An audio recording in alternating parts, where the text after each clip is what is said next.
राजस्थान की वीर भूमि, जहां हर कण में शौर्य की गाथाएं बसी हैं, उसी धरती पर जन्म हुआ एक ऐसे योद्धा का जिसने न सिर्फ अपनी तलवार से इतिहास लिखा बल्कि एक पूरे क्षेत्र को अपनी पहचान दी। यह कहानी है राव शेखा की। 15वीं शताब्दी का समय था। आमेर राज्य के कछवाहा राजपूत परिवार में एक ऐसी घटना हुई जिसने इतिहास की दिशा बदल दी।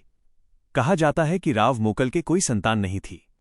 उन्होंने एक सूफी संत शेख बुरहान चिश्ती से आशीर्वाद लिया। संत ने वरदान दिया कि पुत्र होगा, लेकिन उसका नाम उनके नाम पर रखना होगा, और फिर विजयदशमी के दिन जन्म हुआ एक बालक का, जिसका नाम रखा गया शेखा। ये सिर्फ एक नाम नहीं था, ये एक भविष्य था, एक विरासत थी, जो आगे चलकर पूरे क्षेत्र की पहचान बन गई। बचपन अभी शुरू ही हुआ था कि किस्मत ने एक बड़ा मोड़ ले लिया। जब शेखा मात्र 12 वर्ष के थे, उनके पिता का निधन हो गया। इतनी छोटी उम्र में उनके कंधों पर आ गई 24 गांवों की जिम्मेदारी। एक बच्चा, लेकिन सोच एक राजा की, साहस एक योद्धा का। धीरे धीरे उन्होंने अपने नेतृत्व और बुद्धिमत्ता से लोगों का विश्वास जीत लिया। उनकी रणनीति, उनका आत्मविश्वास, सब कुछ अलग था।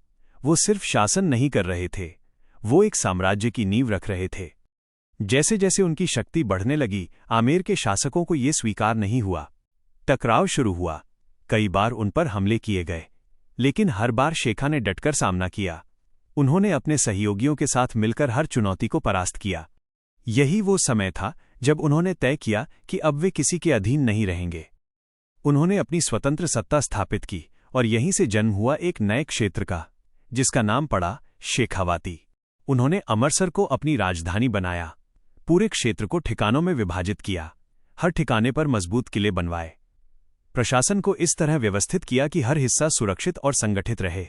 धीरे धीरे शेखावाटी एक शक्तिशाली राज्य बन गया।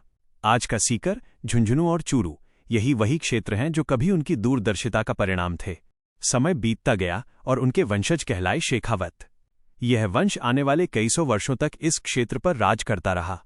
उनकी बनाई हवेलियां, किले और स्थापत्य आज भी उनकी महानता की गवाही देते हैं। लेकिन एक सच्चे योद्धा की कहानी बिना अंतिम युद्ध के पूरी नहीं होती। राव शेखा का जीवन कई युद्धों से भरा था, लेकिन उनका अंतिम युद्ध सबसे अलग था। ये युद्ध सिर्फ सत्ता के लिए नहीं था, ये न्याय के लिए था। एक कछवाहा महिला के साथ हुए अन्याय के खिलाफ उन्होंने तलवार उठाई। रणभूमि सजी, तलवारें टकराईं, और अंत में वही हुआ जो एक सच्चे योद्धा के भाग्य में लिखा होता है। वर्ष 1488 में राव शेखा ने वीरगति प्राप्त की, लेकिन हारकर नहीं, लड़ते हुए, सम्मान के साथ। उनका शरीर भले ही समाप्त हो गया, लेकिन उनकी विरासत आज भी जिंदा है, हर उस किले में, हर उस हवेली में, हर उस कहानी में जो शेखावाटी की धरती पर सुनाई जाती है। राव शेखा सिर्फ एक राजा नहीं थे, वो एक सोच थे, एक शुरुआत थे, एक ऐसा नाम जिसने इतिहास को नई पहचान दी। और जब भी राजस्थान की वीरता की बात होगी, एक नाम हमेशा गूंजेगा, राव शेखा, राव शेखा, राव शेखा।